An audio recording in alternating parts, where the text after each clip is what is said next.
irmãos estão inteirinhos, a minha está meio hora de perna, está bem aqui. Eu falei para o pastor Manuel, nosso pastor, a minha está bem arrebentadinha, coitado. Que a gente vai, dobra e desdobra, e lê, e guarda, e pega, e aí a folha vai, meu filho, vai devagar, senão você vai arrebentar tudo.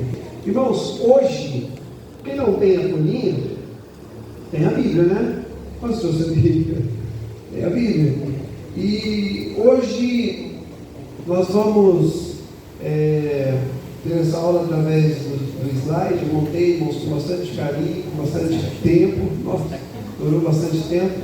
E esse slide, para nós podermos aprimorar ele melhor o nosso conhecimento, a similaridade, para nós entendermos melhor. Então montamos esse slide aí. Esses são os 4 cavaleiros do Apocalipse. E quando fala de escatologia, todo mundo lembra dos 4 cavaleiros do Apocalipse. Mas não é dele que nós vamos falar, porque eles são da grande tribulação. Nós estamos falando sobre arrebatamento. Então, uma coisa, outra coisa.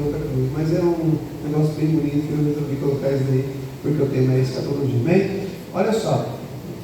Comando, tá ligado no laser point? Tá? Não está funcionando aqui? Acho que pela distância. Eu acho que a distância é mudando. Está mudando aí? Então está congelado a imagem. Está congelada a imagem. Está mudando aí?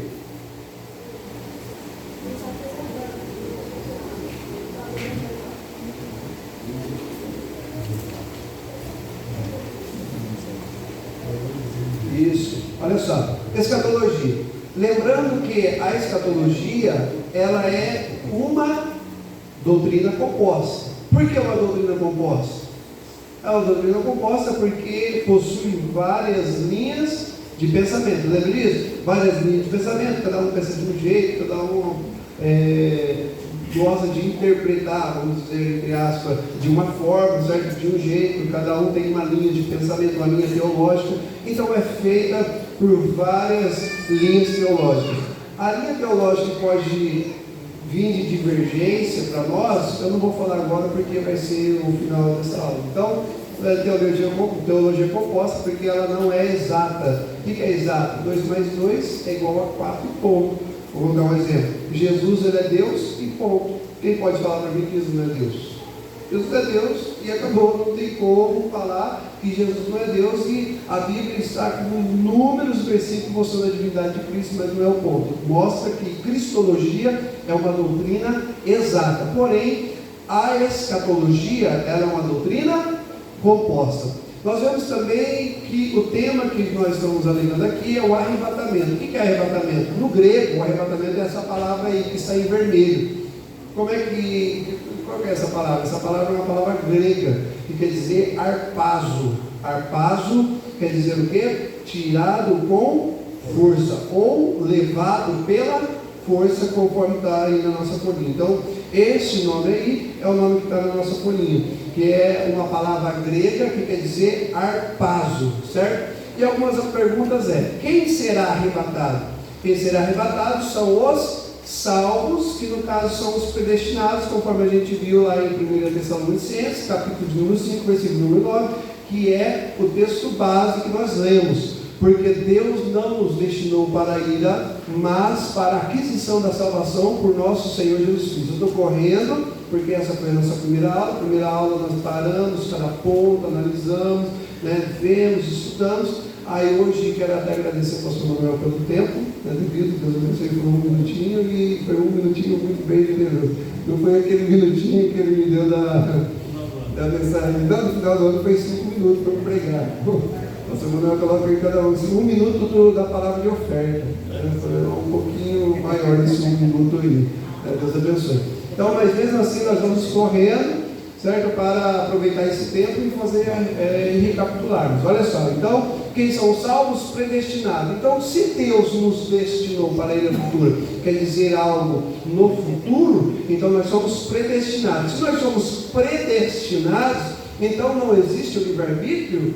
Porque hoje nós vemos que existem duas linhas de pensamento sobre essa questão aí: o livre-arbítrio e a predestinação. Por exemplo, se você é salvo pela predestinação, você está sempre salvo. Você pode fazer o que você quiser e você sempre vai ser salvo. Essa é a lei da predestinação: uma vez salvo, sempre salvo. Agora, a questão do livre-arbítrio é você querer escolher ir para o céu ou ir para o inferno. Ah, mas o inferno existe. A Bíblia diz que tem um lugar reservado para Satanás e seus anjos. Então, começa, mas Deus, ele é amor, não destrói. Segundo nos comentários que a gente vê por aí, Deus é amor, não destrói o seu povo. Mas Noé foi destruído por quê? Não foi destruído? Mas foi com água, mas está falando de fogo. Deus não vai, por ser amor, não leva o seu filho no fogo. Sodoma e Gomorra foi destruído com o quê? Então, nós vemos que os predestinados para a era futura são aqueles predestinados a não irem para o inferno. Eles foram predestinados, certo?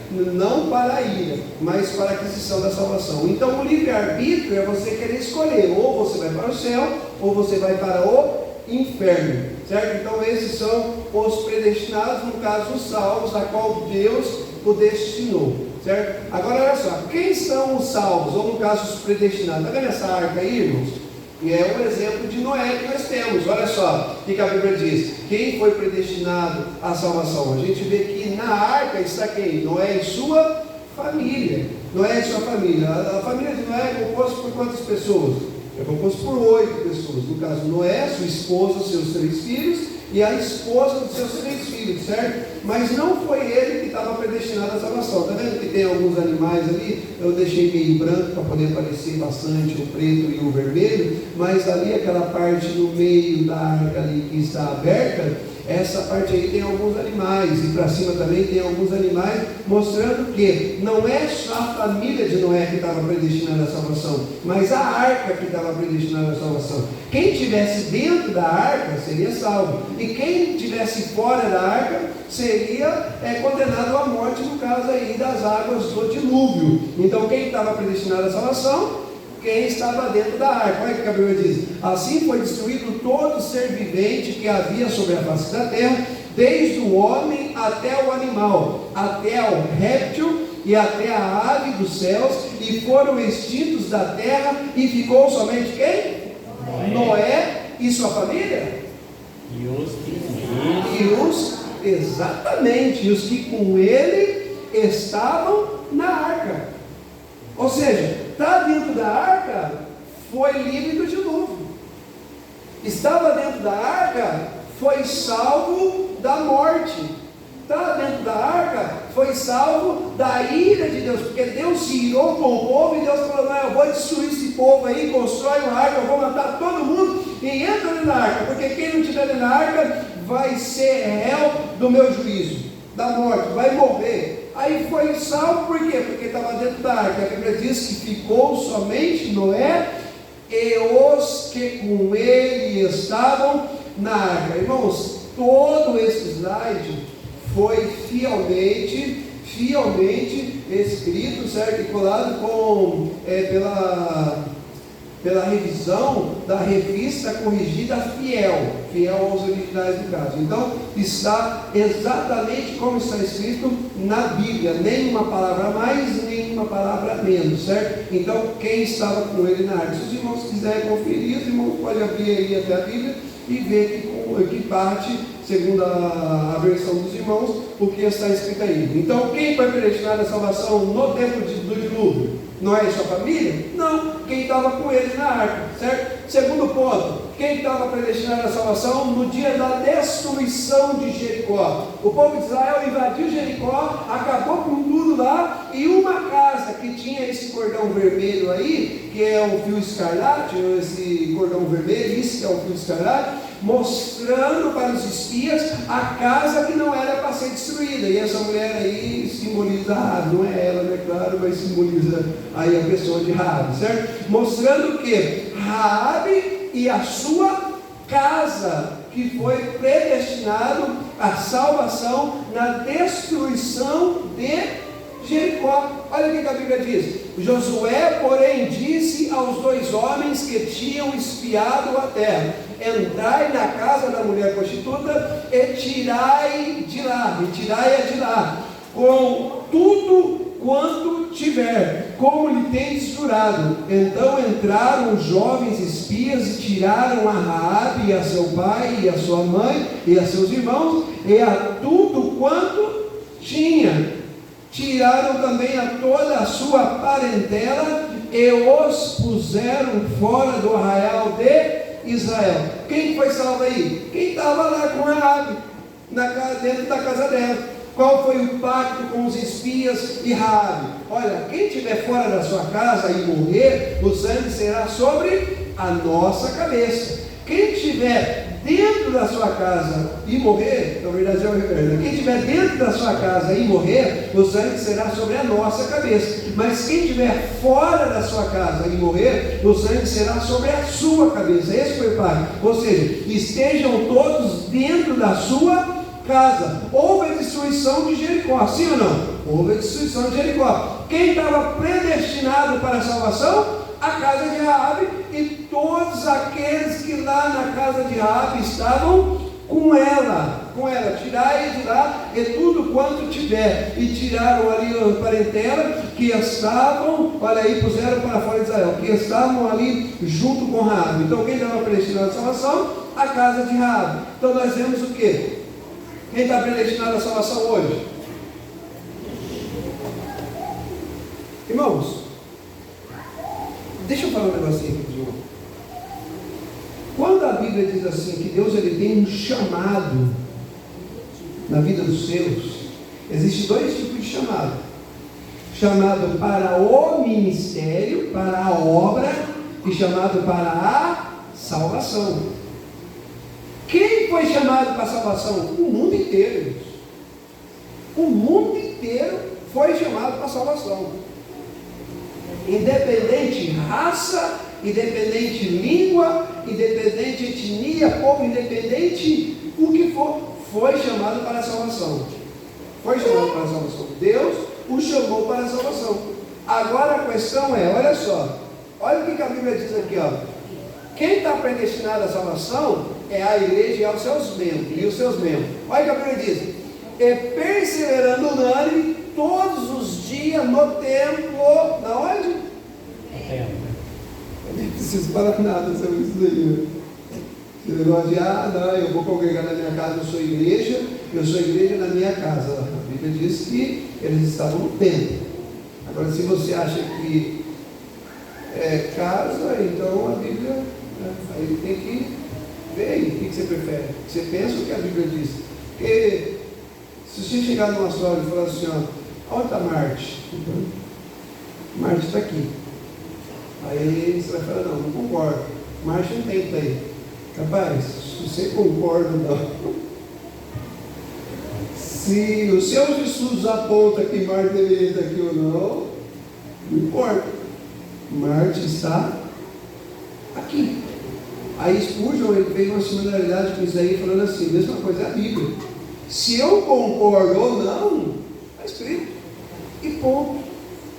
O que eu penso não vai mudar aquilo que está escrito. Certo? O que a pessoa pensa não vai mudar a posição de Marte. Mas fala, peraí, não é para mim estar aqui? Não. Então, onde que é para mim estar? É um pouquinho mais para lá. Então, peraí. Não tem nem sentido um negócio disso aí. Então, aonde nós temos que estar? É templo. Tem que congregar. O que a Bíblia diz? Não deixando de congregar, como é costume de alguns.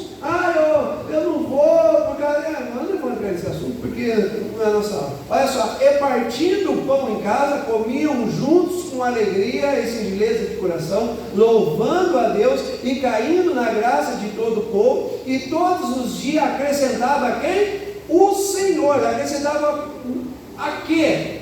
A igreja, aqueles que se haviam de salvar. A pessoa se converteu a Cristo, mudou o seu caminho, como nós diz aí os assembleanos, aceitou Jesus Cristo, foi batizado. Deus acrescenta a igreja. Por que, irmãos, que Deus acrescenta a igreja? Por que Deus pega a pessoa e acrescenta na igreja? Sabe Porque quem está predestinado para a salvação hoje não são aí a pessoa tal, fulano de tal, ciclano, beltrano, não. Quem está predestinado à salvação é a igreja. Agora o livre-arbítrio cabe a nós querer ser igreja ou não querer ser igreja. Se nós quisermos ser igreja, nós vamos ser arrebatados para encontrar com Jesus. Se nós não queremos ser igreja, nós vamos sair desse mundo para encontrar com o diabo. Ah, mas não tem o caminho? Aí, irmão, a gente tem que contar um pouquinho do tempo e está sendo gravado, com certeza é ao vivo, mas mesmo assim eu vou parar. Aí tem que contar um pouquinho do tempo e para a igreja católica e pegar o caminho do purgatório. Se não quiser ir para o céu nem para o inferno, vai para o purgatório e fica lá o resto da eternidade. Que a gente sabe que não existe, certo? Então, predestinado à salvação, quem é hoje? Igreja. Igreja vai ser salvo, vai ser arrebatado, porque essa é a promessa para a igreja, irmãos. Essa é a promessa para a igreja. Não é para quem, eu vou para a igreja. Ir para a igreja é uma das atitudes de ser igreja, mas não é a única, certo? Então quem vai ser arrebatado? A igreja. Agora olha só, tríplice aspecto temporal soteriológico. Passado, justificação. Quem que nos justifica? Quem que nos justifica? Olha aí, irmão, pode pular. Jesus Cristo. Por que Jesus Cristo? Porque o sangue dele nos justifica de todo o pecado, certo? A gente falamos bastante disso ano passado, a gente não vai falar aqui. Olha só, presente, santificação. Quem rege a nossa vida? O Espírito Santo. Então é o Espírito Santo quem nos santifica, é o Espírito Santo quem nos rege, é o Espírito Santo quem nos guia, certo? É o Espírito Santo quem trabalha em nós, é o Espírito Santo quem nos enxerga ali na videira verdadeira, que é a pessoa de Jesus Cristo de Nazaré. É o Espírito Santo que convence o homem do pecado e do juízo, é o Espírito Santo que nos santifica. Terceiro, glorificação. Nós vamos receber o corpo glorificado. Quem que vai dar esse corpo glorificado? A pessoa do Pai. Que sinal que é esse aí? Não é esse? Pentagrama. O que significa, irmãos? Isso eu não falei na aula passada, mas eu vou passar aí. Olha só, YH, WH. Lembra disso daí? Só que tem um V ali. Eu não coloquei porque senão ia encher muita coisa aqui, não é o assunto, mas aqui eu vou passar para os irmãos. Olha só, o hebraico, essas são as letras separadas do nome de Deus, certo? Aí está o nome de cada letra do hebraico, a pronúncia do nome de cada letra do hebraico e a letra transliterada para a nossa língua, certo? Ou no caso ali para o inglês, não importa, a questão é a letra. Olha só, YH, certo? O W vem da palavra hal ou rabo, que é praticamente quase a mesma pronúncia, então não se sabe ao certo se é W ou se é V. É por isso que sai a palavra Jeová, certo? Do original do hebraico. E também sai a palavra Javé. Por quê? Por causa disso aí. O nome de Deus é Jeová. A partir do momento que a vogal foi acrescentado no hebraico, vem a palavra Jeová ou a palavra Javé, certo? Mas antes, no caso aqui, essa palavra aqui é impronunciável. Por quê? Porque ela não tem vogal. Como que é o hebraico em vogal? Assim. Está vendo a diferença? Sem vogal e com vogal. Sem vogal? Chega dentro da criança. Olha só. Então assim é o hebraico com vogal. Assim vem a palavra Jeová. Assim não. Assim vem a palavra Javé. Assim não. Assim é o nome de Deus com o acréscimo da vogal. Assim é o nome dele original. Então quando nós falamos assim, a palavra de Deus diz: o meu nome é Jeová, a Bíblia está dizendo assim, e não assim, certo? Assim é o nome de Deus. Então Deus, por que eu expliquei isso aqui? Porque é Deus quem nos glorifica. Aí é o nome de Deus. Eu achei interessante passar para os irmãos só para acréscimo de conhecimento, tá bem? Então está aqui o tetragrama já apresentado, sem vogal e com vogal. Amém, irmãos? Amém. Vamos lá. Se alguém tiver alguma pergunta, faz igual ele. Já o Francisco está anotando ali. Ô Mateus, eu vou questionar o senhor. É divergente. Ah, então tá bom. Vamos perguntar aí. Olha só, como sucederá o advento do arrebatamento? Transformação. Como é a transformação? O nosso corpo vai ser transformado. Nós falamos bastante isso ano passado. E depois, aqui está o versículo, né? E depois, nós vamos, depois da transformação, eu mudei, coloquei 2 vezes. Olha só, depois da transformação vem o arrebatamento. Por quê? Porque não tem como a gente chegar ao céu com esse corpo aqui, irmão. A Bíblia diz assim que Moisés viu Deus, e quando ele desceu, ele teve que colocar um véu sobre a sua face, porque a pessoa não conseguia enxergar para ele direito. Só de ver na fenda da rocha, imagine estar com ele, não tem como. Nós precisamos ter corpo glorificados, e depois nós seremos arrebatados. Qual é a prova bíblica do arrebatamento? Está aqui, ó. Porque o mesmo Senhor descerá do céu com alarido e voz de arcanjo, e com trombeta de Deus, irmão. É trombeta de Deus. Tem muita gente que confunde essa trombeta aí, mas eu não posso falar para os irmãos agora. Olha só, e os que morreram em Cristo ressuscitarão primeiro. Olha só, segundo Coríntios aqui, ó, a gente vemos que aquele que morreu, ele vai ressuscitar com um corpo incorruptível e com um corpo imortal. Por quê? Porque a Bíblia, olha só o que a Bíblia diz aí, porque tem que se cumprir aquilo que está escrito: tragada foi a morte pela sua vitória. O importante é nós ressuscitarmos, se nós morrermos antes do arrebatamento, com o corpo corruptível, certo? E nós também sermos transformados também com o corpo incorruptível, porque o mesmo Senhor descerá do céu com alarido e com voz de arcanjo e com trombeta de Deus, e os que morreram em Cristo ressuscitarão primeiro. Depois nós, o que ficarmos vivos, seremos arrebatados juntamente com eles. Com eles quem? Com os mortos.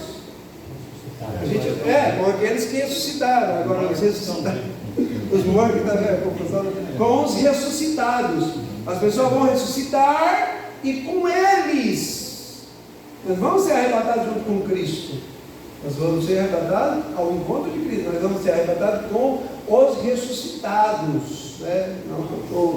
Com os ex-mortos, vamos dizer assim. As pessoas que morreram e agora ressuscitaram, nós vamos ser arrebatados para encontrar com Cristo. Nós vamos encontrar com Cristo na onde? Nas nuvens, ao encontrar o Senhor nos ares. Irmãos, é por isso. É até bom colocar também, né, que ressuscitarão nesse evento aí só os mortos salvos. Ah, sim, não, claro. Quem vai ressuscitar? Aqueles que, os mortos que irão ressuscitar para o arrebatamento. São aqueles que morreram salvos em Cristo, certo? Vão ressuscitar para o arrebatamento. Não é todo mundo que vai ressuscitar, não. É aqueles que irão ressuscitar para o arrebatamento, porque eles vão ressuscitar já em corpo de glória. Irmãos, quem não for arrebatado não vai ser transformado em corpo de glória, meus irmãos. Não precisa ter o revestimento para poder estar diante de Deus. Que Deus é esse? Nós vamos encontrar com Cristo nos ares, e assim estaremos para sempre com o Senhor. Portanto, consolai-vos uns aos outros com as suas palavras, certo? Olha só, quando sucederá o arrebatamento? Antes da grande tribulação, que é aqui que a gente engasgou, né, irmãos, na última aula. Antes da grande tribulação. Então a igreja, ela é pré-tribulacionista. Olha o que a Bíblia diz. Quando sucederá o advento? Antes da grande tribulação. 1 Tessalonicenses 1, 7 e 10. De maneira que fosse exemplo para todos os fiéis da Macedônia e Acaia, porque por vós soou a palavra do Senhor, não somente, eu falei que eu tinha conseguido, mas mais ou menos assim. Eu estava voltando, foi a hora que caiu a força, eu estava puxando para cá. Da Macedônia e Acaia, mas também em todos os lugares a vossa fé para com Deus se espalhou, de tal maneira que já dela não temos necessidade de falar coisa alguma, porque eles mesmos anunciam de nós qual a entrada que tivemos para convosco, e como dos ídolos se convertestes a Deus, para servir o Deus vivo e verdadeiro, e esperar dos céus o seu Filho. A igreja vai ser arrebatada com os mortos, com os ex-mortos, certo? Com os arrebatados, com os salvos, certo? Para quê, irmãos? Para encontrarmos com Cristo na onde? Nos ares. Nós vamos encontrar com o Senhor. Olha só, Deus para servir ao Deus vivo e verdadeiro e esperar dos céus o seu Filho, a quem ressuscitou dentre os mortos, a saber, Jesus Cristo, que nos livra. Como que a gente vai passar pela grande tribulação se a Bíblia diz que Cristo nos livra daí no futuro? Esse é o primeiro ponto. Olha só, outro ponto. Ninguém de maneira alguma vos engane. Por quê? Porque não será assim sem que antes venha a... Eu estava conversando com a Jaqueline em casa hoje e nós ouvimos essa palavra apostasia. Apostasia fala do esfriamento da fé. Aí eu falei para ela assim, amor, é o seguinte, deixa eu explicar um negócio para você. Apostasia é esfriamento da fé? Sim, está errado. Certo? Mas a apostasia também vem de um outro sentido de palavra. Guarda bem isso aí, irmãos. Olha, um exemplo, a manga. Manga, os irmãos pensam no quê? Quando fala manga? Fruta. Olha aí, ó. Camisa? Essa é a pressão. Uns pensam a manga fruta de comer, certo? E outros pensam a manga da camisa. Então, está errado falar que a a fruta é manga? Está errado eu falar que a manga da camisa é camisa? É manga? Não é. E lá no Nordeste vem que mangar com a manga. Você manga da pessoa, você está rindo, você não sabe. Você está manjando da pessoa. Essa não é olha só, menina, nem vai entrar para mim, senão. Olha só, então, tem aí vários tipos de manga, sentidos diferentes. Mesma coisa é a apostasia, irmão. A apostasia é o esfriamento da fé, mas a apostasia no grego quer dizer separação. O que quer dizer apostasia? Separação. Agora entenda aqui, irmãos, no grego, coloca o óculos do grego aí, olha só, ninguém de maneira alguma vos engane. Por quê? Porque não será assim antes que venha o quê? A separação. A separação. E se manifeste o homem do pecado. Então, antes do homem do pecado, o filho da iniquidade, o filho da perdição, que é o anticristo, ele se manifestar, primeiro tem que acontecer a apostasia. A apostasia vem primeiro e depois vem o quê? A manifestação do anticristo. O que é a apostasia? Separação. Quer uma coisa de louco? Abra aí em Gênesis, capítulo número 1.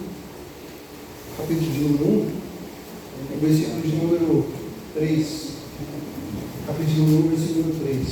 Isso mesmo? Capítulo de número 1, versículo 3. Isso. Olha só. O que está escrito? Ele disse Deus e... Agora é o versículo número 4. E viu Deus que era boa. Ah, peraí. O que era boa? A luz. Aí o que Deus fez? Fez separação. O que é isso aí, irmão? Deus olhou, peraí, é bom a luz. O que eu vou fazer? Vou fazer separação. Eu vou criar aqui uma apostasia entre a luz e as trevas. Irmãos, desde Gênesis, capítulo de número 1, Deus está anunciando o arrebatamento. Desde Gênesis, capítulo 1, Deus está falando: acorda, povo, desperta, se põe em pé, toma uma posição aí. O arrebatamento vai acontecer, vai ter a separação. Filho das trevas por um lado e filho da luz por outro lado. Então olha só, vai ter a apostasia, a separação, antes que o homem do pecado se manifeste, o qual se opõe e se levantará contra tudo o que se chama Deus e o que se adora, e de sorte que se assentará como Deus no templo de Deus, querendo para ser Deus. Não vos lembrais de que essas coisas nos dizia quando ainda estava convosco, e agora E agora vós sabeis o que eu detenho. O que detém o anticristo, irmãos? O Espírito Santo. Não tem como o anticristo se manifestar enquanto o Espírito Santo está na terra. Vós sabeis o que eu detenho. E aonde é a moradia do Espírito Santo? O que o apóstolo Paulo diz? Não sabeis vós que sois morada de quem? De Deus? Ou no caso, o Espírito Santo? O Espírito Santo mora aqui, ó. O Espírito Santo mora aí. Enquanto o Espírito Santo não sair e levar o que é dele, que somos nós, que é a sua igreja, de maneira nenhuma o filho da perdição vai se manifestar. Por quê? Porque o Espírito Santo detém. O Espírito Santo tem uma morada, a morada dele é a igreja. Enquanto a igreja estiver aqui, irmãos, o Espírito Santo está também. E se o Espírito Santo está aqui, a igreja não passa pela grande tribulação. Vamos com ele, que aqui a gente já viu. Mas devemos sempre. Irmãos, há vários versículos. A hermenêutica faz de 3. Aqui eu já perdi as contas de quantos, eu estou no quarto. Mas devemos sempre dar graças a Deus por vós, irmãos amados do Senhor, por vos ter Deus elegido desde o princípio para quê? Para a salvação. Para a salvação. E santificação é Espírito e, verdade, e fé da verdade, certo? Então vamos lá. Aqui eu não falo porque a gente já viu, né? Mas devemos sempre dar graças a Deus. Como foi nos dias de Ló? A Bíblia diz que Jesus ele falou duas coisas. Primeiro, como foi nos dias de Como? Alguém se coisa? Noé. E outros, como foi nos dias de Ló. Por que a gente ficou aqui nos dias de Ló e não nos dias de Noé? Por quê? Porque olha só, Noé, ele foi tirado. Noé não, Ló ele foi tirado da destruição. Certo? Ele foi tirado da destruição. Noé permaneceu dentro da arca, mas permaneceu. Ló teve que ser tirado. Certo? Então, Ló vem representando a igreja. Noé não. Noé já é outra questão que não posso falar para vocês agora. Olha só. Como também da mesma maneira aconteceu nos dias de Ló. Gênesis 19:12. Então disseram aqueles homens a Ló: tens alguém mais aqui? Teu genro, teus filhos, tuas filhas e todos quantos nessa cidade, tira-os para fora deste lugar. Então beleza, aqui a gente vê na descrição de Sodoma e Gomorra. Então disseram aqueles homens a Ló: tem alguém mais aqui? Teu genro, tudo, tira daí. Certo? Teus filhos. Quem estava lá com Ló? Os filhos dele. Seus filhos estão aí? Tá, então tira eles daí. Pega eles e leva eles para fora. Vai, agiliza aí, rapaz. Aí o que acontece? Versículo 14, volta o anjo. Então saiu Ló e falou aos seus genros e aos que haviam de tomar as suas filhas, certo? De tomar as suas filhas. Quem são esses? Os genros dele. Ele disse: levantai-vos, sai deste lugar, porque o Senhor há de destruir a cidade, e foi tido por... essa imagem aí ficou muito propícia. A gente já falou bastante aqui na aula passada sobre a pessoa que vive nesse tipo de... pessoas gaiatas. Qual é essa expressão? Pessoa que só fica... Não chega no momento de falar a verdade, de falar sério, não tem credibilidade nenhuma. Aí a pessoa fica zombando, aí é mais uma piadinha que ele está contando. Vai piadinha até com línguas estranhas, vai piadinha com a igreja, vai piadinha com a Bíblia, vai piadinha com o pastor, não tem respeito com nada que se chama, vai piadinha com Deus, vai piadinha com o céu. Quantas piadas eu já ouvi de pessoas zombando da igreja, zombando do céu, falando que um dia parou caminhão de cerveja lá no céu. O que é isso, irmão? Olha que tipo de piada. Aí o que acontece? Chega no momento de falar sério, a pessoa está tão acostumada com a pessoa contando piada que vai chegar piada e vai ficar desse jeito aí. Olha lá, qual foi o dia de Ló? Então aqui estão os filhos de Ló. E aqui? Ele, porém, demorava-se, e aqueles homens lhe pegaram pela mão, falamos daqui também na hora passada, pegar pela mão, né? E pela mão da sua mulher, pela mão das suas filhas, e sendo-lhe o Senhor misericordioso, tiraram e puseram para fora da cidade. Quem saiu para fora da cidade? Ló, sua esposa e suas. Cadê os filhos? Cadê os filhos? Nós entramos aqui e paramos aqui. Filhos que saem sem dar satisfação para os pais. O pai não pode falar nada. Irmãos, imagina comigo aqui, ó, eu, minha idade. Se eu chegar e querer mexer na parte elétrica, não entendo nada de elétrica aqui, certo? E eu vou pegar um fio que vai estourar tudo aqui, aí o pastor vir, Mateus, para com isso, tira essa mulher. Você, eu estou tentando ajudar na obra. Estou fazendo o melhor que eu posso, pastor. Fala para mim tirar meu irmão, aquilo ali me dá um choque. Se fosse para 340, eu ia morrer fulminado ali. Mas sempre olhando pela parte negativa. O pai não pode falar nada para o filho leva para a parte negativa, irmãos. Deus e o pai, a Bíblia diz assim que Deus ele se assemelha com a exortação do pai para com o filho. Deus não fala para nós não pecarmos, porque Ele é um Deus severo. Deus ele fala para nós não pecarmos, porque Ele sabe que o pecado vai nos machucar. Deus sabe que o pecado vai nos ferir. Deus sabe que o pecado vai nos trazer malefícios. É por isso que Ele fala, não peque.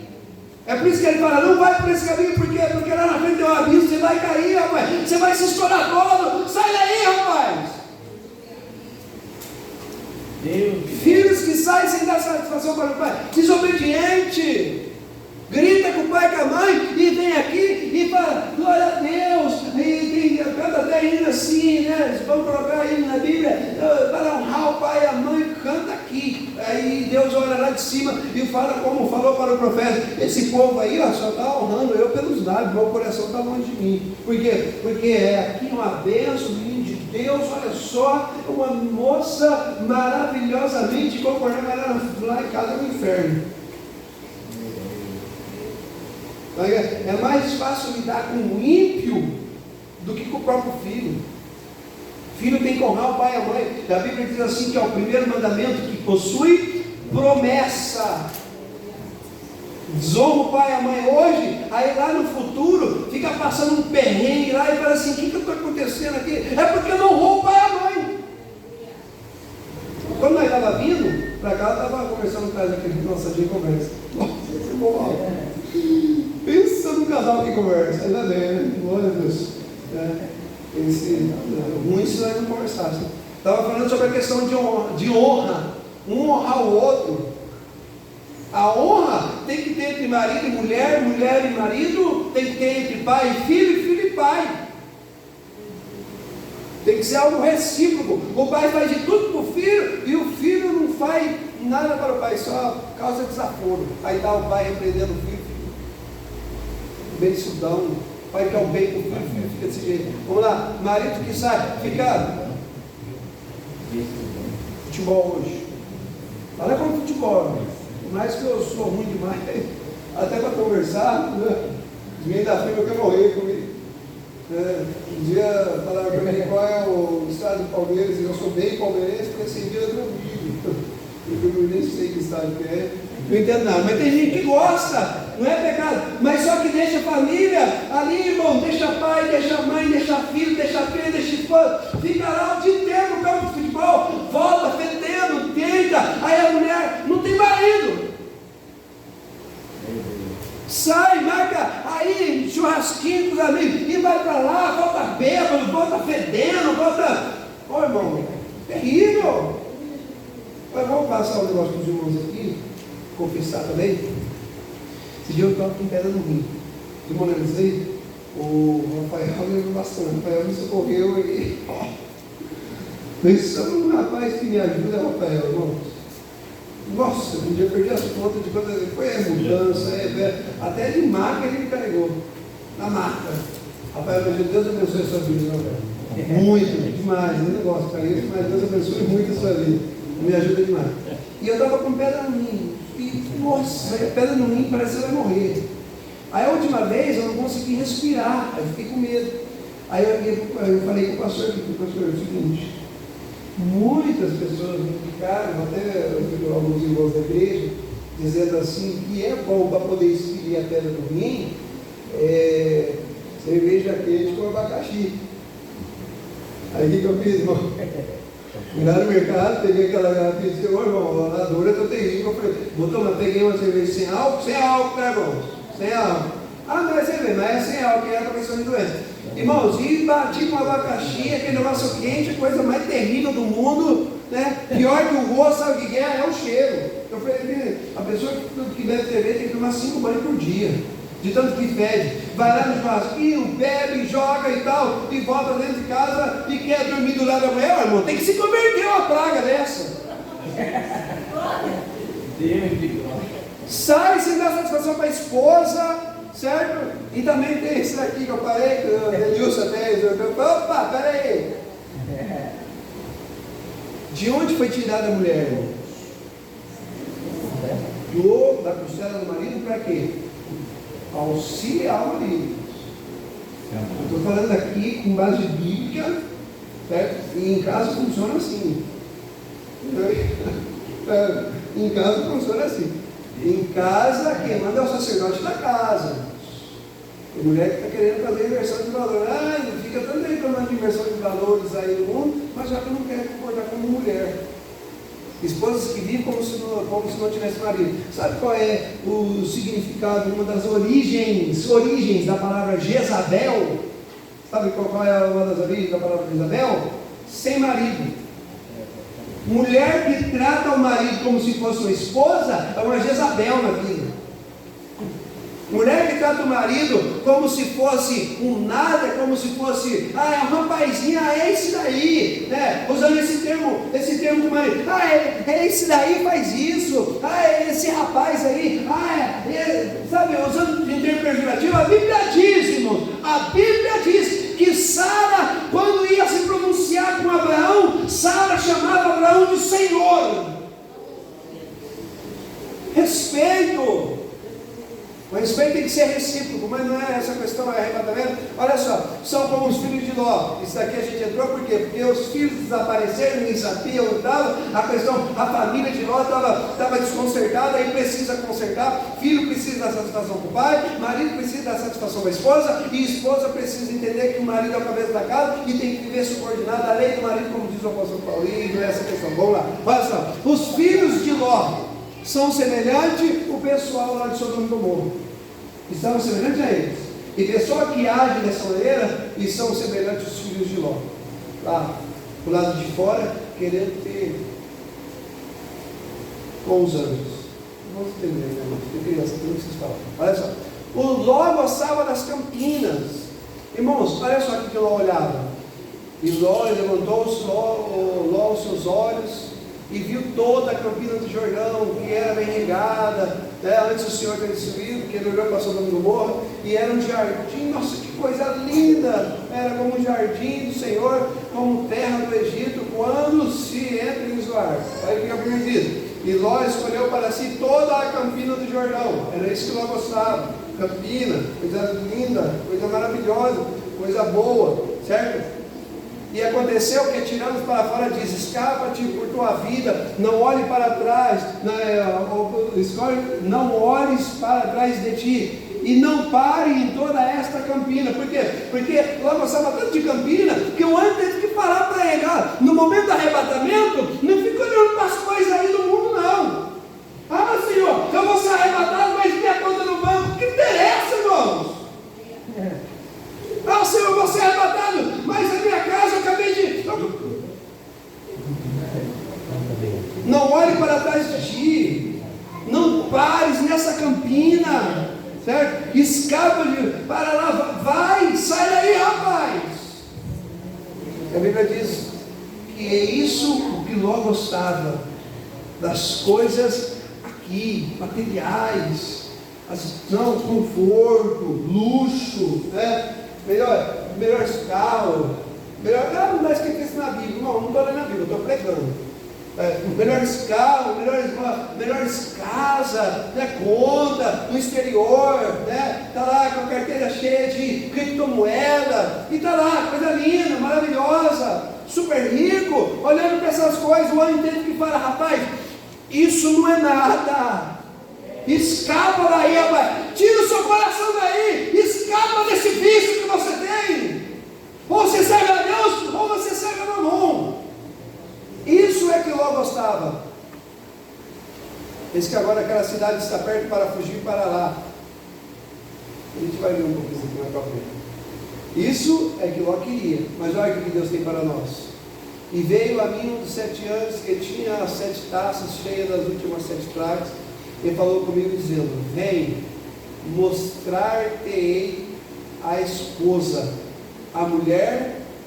Tem gente que fala: Jesus não tem esposa, né? Nem comento nada. Elevou-me em espírito a uma grande a um grande alto monte, e mostrou-me a grande cidade, a santa Jerusalém, que de Deus descia do céu. A gente programa essas coisas, olha o que Deus tem para nós, irmão. A gente olha para Campina e Deus quer dar para nós que se a gente olhar para Campina e olhar para o que Deus tem para nós, é que a gente é tonto em querer o que a gente quer. Olha aí, coisa linda, irmãos. Vamos lá. Ninguém ficará na terra. Vamos lá na cola. Ninguém ficará nos seus 144 mil. Versículo de número 18, verso 19. Ninguém ficará na terra senão os 44 mil. Aqui o presidente mundial falou assim: Mateus, eu abri a Bíblia e não está escrito isso na Bíblia não. Vamos lá, Gênesis 19, versículo 18. 19, 18. Eu não coloquei no versículo aqui. Versículo 19, o capítulo 19, versículo 18. Olha o que a Bíblia diz. Não, de Gênesis. Gênesis, capítulo 19, versículo 18. Eló disse: assim não, Senhor. O que é isso aqui, irmão? Quando a igreja ser arrebatada, vai ficar gente aqui na terra. E quem são esses que vai ficar aqui na terra? São 144 mil, que são selados, que são os escolhidos, certo? Para poder ficar aqui, para a obra, para a seara. É um projeto de Deus para os 144 mil. Tem gente que acha que, eu vou fazer, eu sou parte de 144 mil, ou gente que é. Não, uma das características dos 144 mil é não ter conhecido mulher.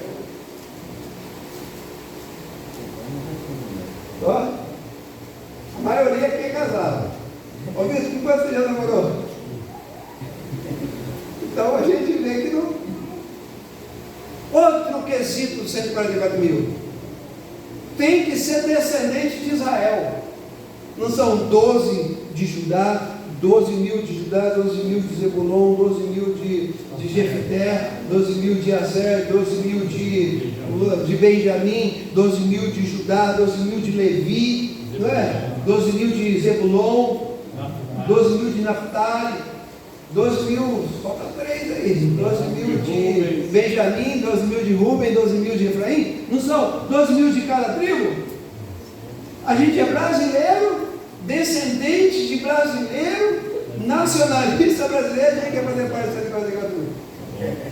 E a gente fala: não, Senhor, assim não. Olha, rapaz, sai dessa terra aí, sai aí de Sodoma e Gomorra, eu vou destruir. Não, assim não, Senhor, eu vou ficar aqui. Ninguém vai ficar aqui, irmãos. Nós não podemos ficar aqui, irmãos. Quem nos simboliza é Ló, não é Noé. Nós somos filhos do arrebatamento.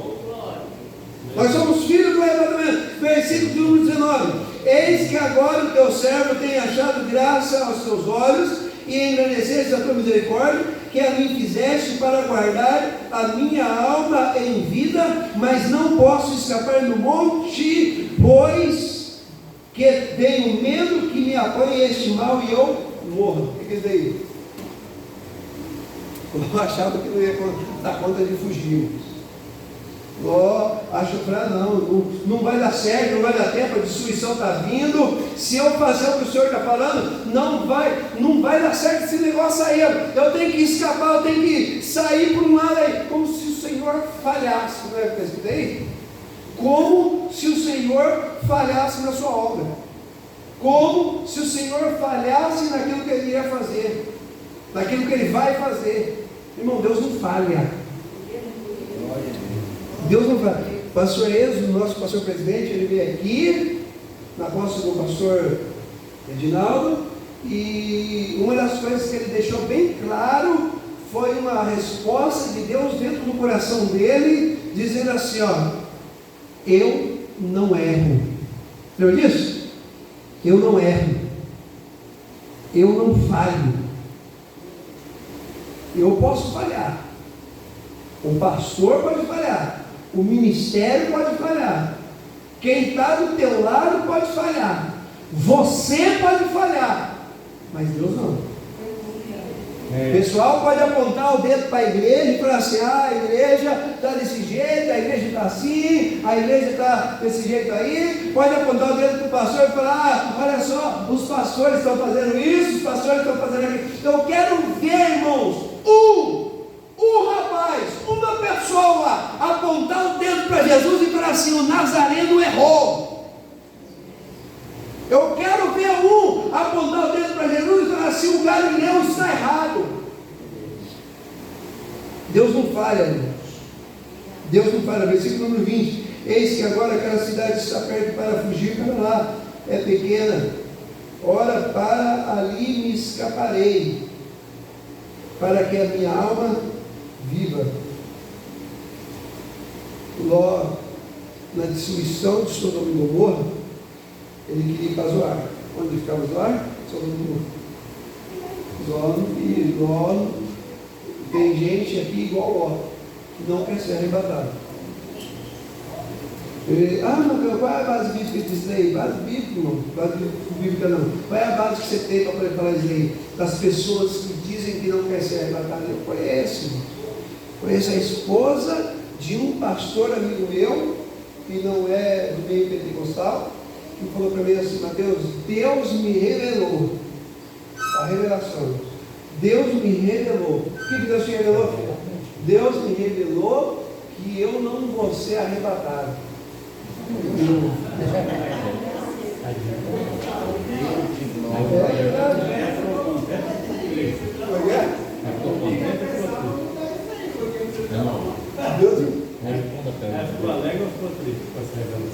Não, ela ficou alegre. Ela ficou alegre porque ela não foi arrebatada.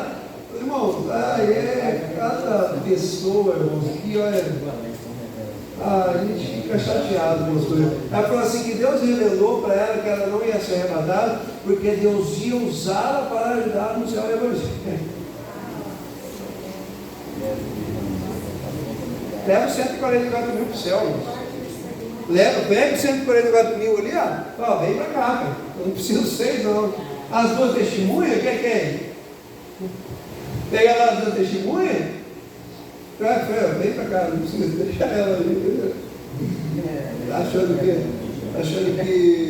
tem gente que acho que é o dono do negócio, acho que é a intocável, acho que ninguém mexe comigo, não, a gente é servo de Deus, somos meninos dos olhos de Deus, Deus cuida de nós, isso não é a última bolachinha do pacote não.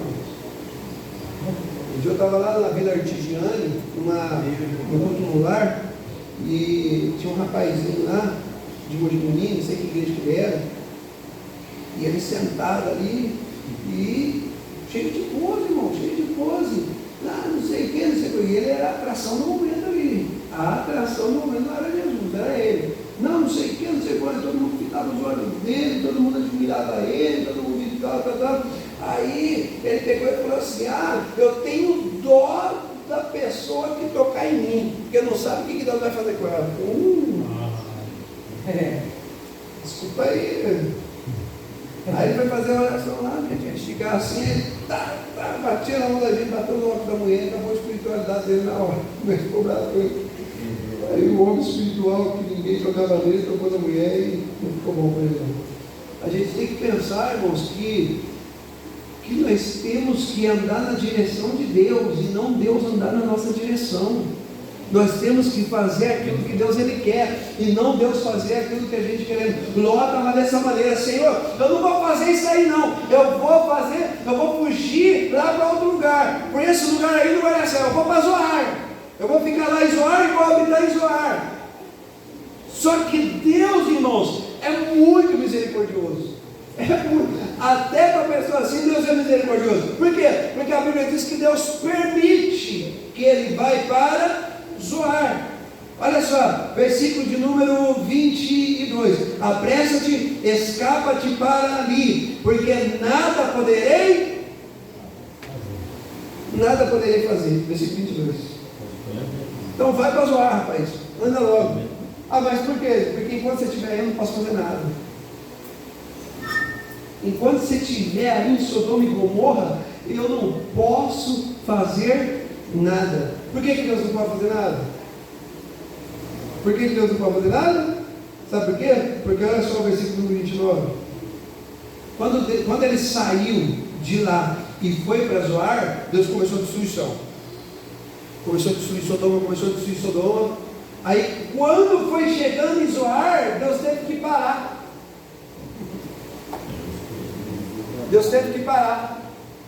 Olha o que a Bíblia diz: e agora vós sabeis o que eu detei. Não, nada farei. E chegou a Abraão dizendo: não vamos deixar esse aí.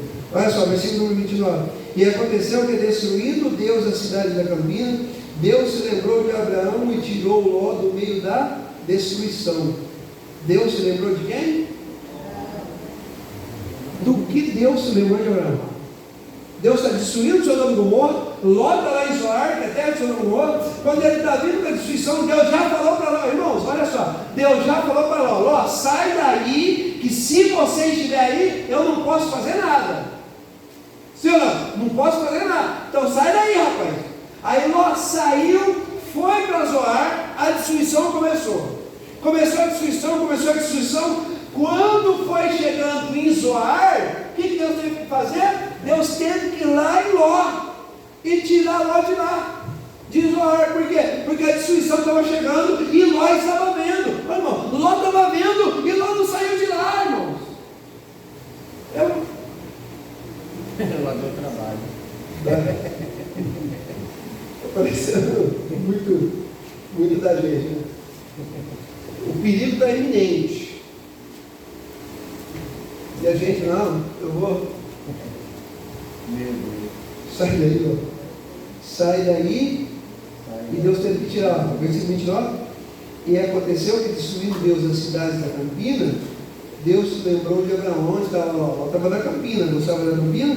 Aí Deus teve que fazer Ló sair de lá. E tirou Ló do meio da destruição, derribando aquela cidade em que Ló habitava.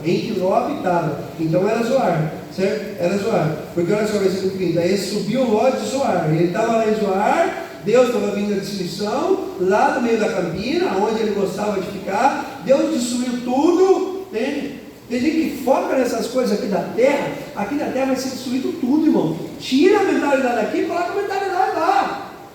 Aonde está o seu tesouro? Ali está o teu? Sai daí, Ló. Aí Ló saiu. Por que eu tenho que sair daqui? Porque eu lembrei de Abraão. E o que Deus lembrou de Abraão? Olha aqui, ó. E chegou-se Abraão dizendo: destruirás também o justo com o ímpio?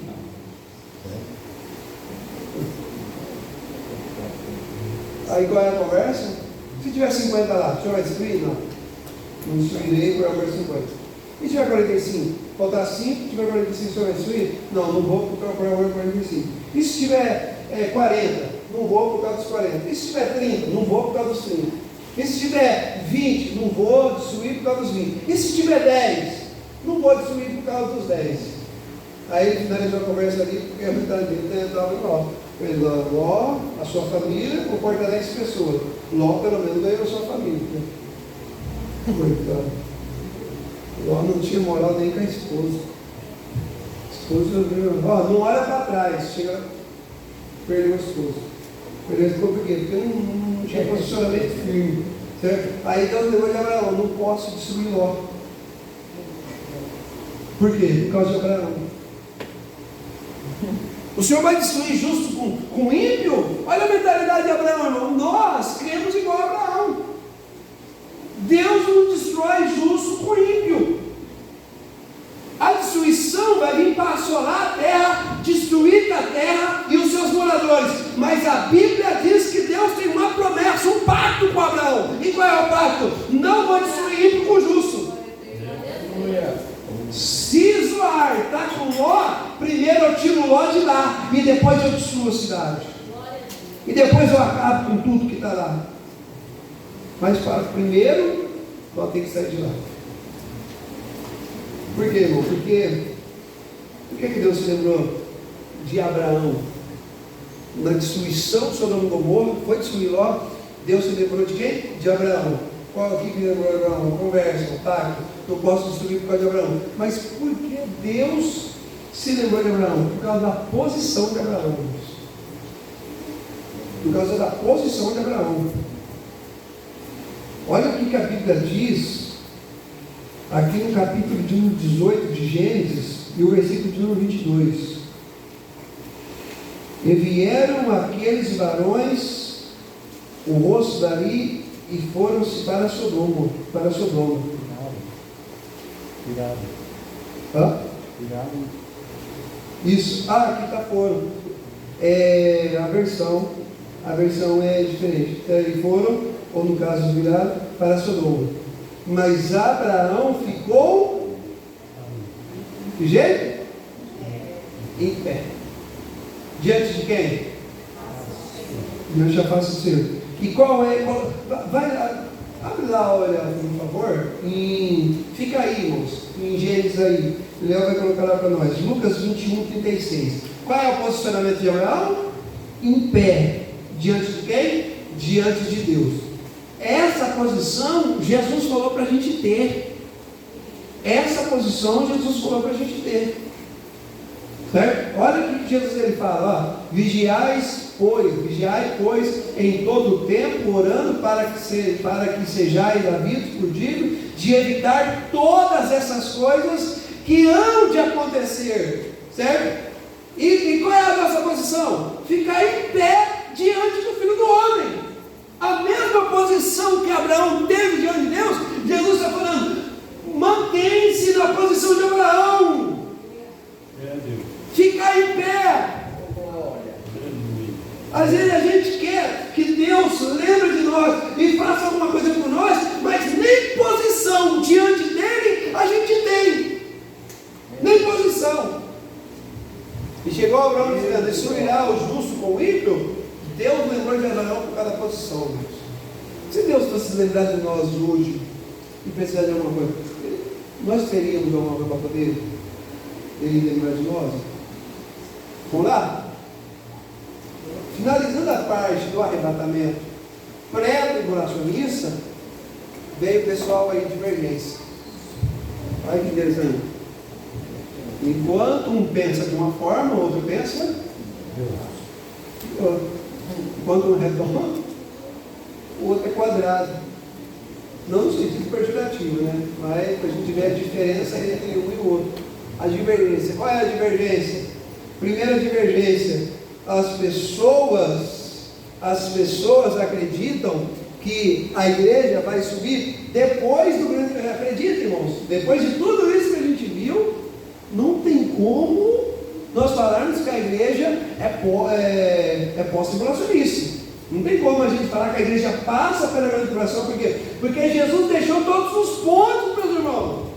Olhar para o vídeo de Ló, presta atenção, o filho da iniquidade, o filho da perdição vai se manifestar, mas antes precisa ter apostasia. O que é apostasia? Separação do quê? Do justo e do ímpio. Precisa dessa separação e depois ele vai se manifestar. Quando ele se manifestar, aí vai vir a grande tribulação, certo? Mas primeiro a igreja tem que sair, ficar em pé, para que Deus lembre de vós, para que vós não sejais destruídos no tempo da destruição que virá sobre os ímpios, certo? Agora vem pessoas e pensam o quê? Que a igreja vai subir depois da grande tribulação. E para esses divergentes eu tenho algumas perguntas. A primeira pergunta é, não coloquei nem fundo, irmão. Acho que travou. A primeira pergunta é, vou colocar uma pilha, né? Não, acabou. Olha só, qual é a primeira pergunta? É aqui depois da perguntas aos divergentes. É lá no fininho do esboço. Lá no finalzinho do esboço. Pergunta aos divergentes. Depois que a igreja ser arrebatada, a igreja vai participar da bodas do Cordeiro. Sim ou não? Semelhantemente à igreja, semelhantemente que eu falo num aspecto temporal, escatológico, a terra vai passar pelo quê? Então, grande tribulação e bodas do Cordeiro acontecerá simultaneamente, conforme a Bíblia mostra. Agora, olha só o que eu coloquei. Funcionou? A grande tribulação, em um aspecto cronológico e escatológico, acontece simultaneamente com as bodas do Cordeiro, certo? Grande tribulação e bodas do Cordeiro junto. Se a igreja é arrebatada depois da grande tribulação, então as bodas do Cordeiro acontecem sem a presença da noiva? O que é bodas? Festa de? A festa de casamento vai acontecer, mas a noiva não chegou ainda, ela está na grande tribulação. Mas quando ela chegar, ela vai chegar só depois que acabar a boda do Cordeiro. Irmão, não tem hora o negócio aí. Quando vai a noiva, a festa principal ali, uma das festas principais da boda do Cordeiro, vai chegar só no final da festa. É lógico isso, irmãos. A primeira pergunta é: então a boda do Cordeiro vai acontecer sem a presença da noiva? Se vai acontecer bodas do Cordeiro e grande tribulação junto, a gente está falando no aspecto cronológico e escatológico, então é isso aí? Outra pergunta: na visão pós-tribulacionista, Jesus vem uma vez só. Uma vez. Ele vem na terra, certo? Ele vem na terra para livrar o seu povo, porque a igreja não é arrebatada antes da grande tribulação. Então, se Jesus vai vir depois da grande tribulação, ele vai vir em terra. E a igreja vai encontrar com ele nos ares, conforme 1 Tessalonicenses, capítulo 4, versículo 16 e 17, que nós já lemos, certo? Então a igreja não vai para o céu, porque se ele vem para a terra, então a igreja é arrebatada para quê? Vai voltar? Vai de volta? Então a igreja não vai para o céu, certo? Esse é o ponto, a igreja não vai para o céu. Por quê? Porque para o céu vai os 144 mil. O céu só vai os 144 mil, a igreja não.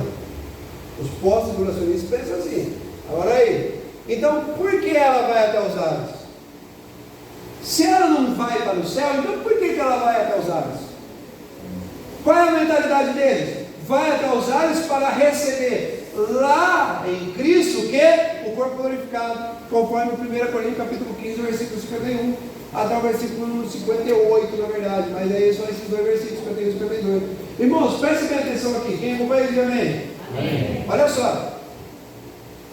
Os mortos ressuscitarão em corpo glorificado e vai ser arrebatado junto com a gente. Se a gente vai receber o corpo glorificado lá, então por que os mortos vão subir? Tá? Não, mas já receberam o corpo glorificado. Eles ressuscitaram já incorruptíveis e imortais. Se vai para os ares para receber o corpo glorificado, então por que os mortos vão? Os ex-mortos, na verdade, os ressuscitados. Por que eles vão para o céu? A lógica começa por aí. Ou segue por aí. Finalizando, olha só. Se a igreja não vai para o céu, só os 144 mil? 144 mil, irmãos, olha só. Tirar para os mundo carinho. Olha só. Se não adianta nada, está dando bolsa aí. Olha só, se a igreja não vai para o céu, 144 mil é um número contável, certo? Porque contaram e total foi 144 mil. Então é contado, certo? Agora olha só, se a igreja não vai para o céu, quem são a multidão com vestes brancas e palmas na mão, conforme Apocalipse capítulo de número 7, versículo número 9, e a Bíblia diz assim, que essa multidão está diante do quê? Do trono. Onde está o trono de Deus? No céu. O trono de Deus está no céu. E essa multidão, conforme a Bíblia diz, abre lá para nós lá em Apocalipse capítulo de número 7 e o versículo de número 9, para a gente ver essa multidão aí que sobe da grande tribulação, certo? Que vem da grande tribulação. Olha só, se a igreja não vai para o céu, e eles falam que essa multidão é a igreja, olha só, depois dessas coisas olhei, eis que uma multidão a qual ninguém podia contar. Então não são 144 mil, não são 144 mil, senão teria falado, não seria uma multidão que não daria para contar. Essa multidão a qual ninguém podia contar, de todas as nações, 144 mil é só da nação singular de Israel, e não nações, certo? E tribos, e povos, e línguas que estavam diante do trono e perante o Cordeiro, trajando vestes e com palmas na mão. Se a igreja não vai para o céu, e a multidão que está com a palma na mão é a igreja, aí eu não entendo por quê. Porque a multidão está diante do trono, que está no céu. A multidão está diante do trono que está no céu, a multidão é a igreja, mas a igreja está no céu, mano. Complicado, né? E aqui a gente finaliza o nosso estudo. Irmão, nós somos pré-tribulacionistas. Eu quero que os irmãos guardem aí. Irmãos, a gente se baseou na Bíblia, muita Bíblia, versículo, explicação, interpretação, e nós vimos o que? Nós vamos ser arrebatados, nós vamos morar no céu, nós vamos estar com Deus, e será antes da grande tribulação. Amém? E se alguém tem que fazer uma pergunta para você, irmão, nem dá moral. Deus abençoe. Glória a Jesus. Você pode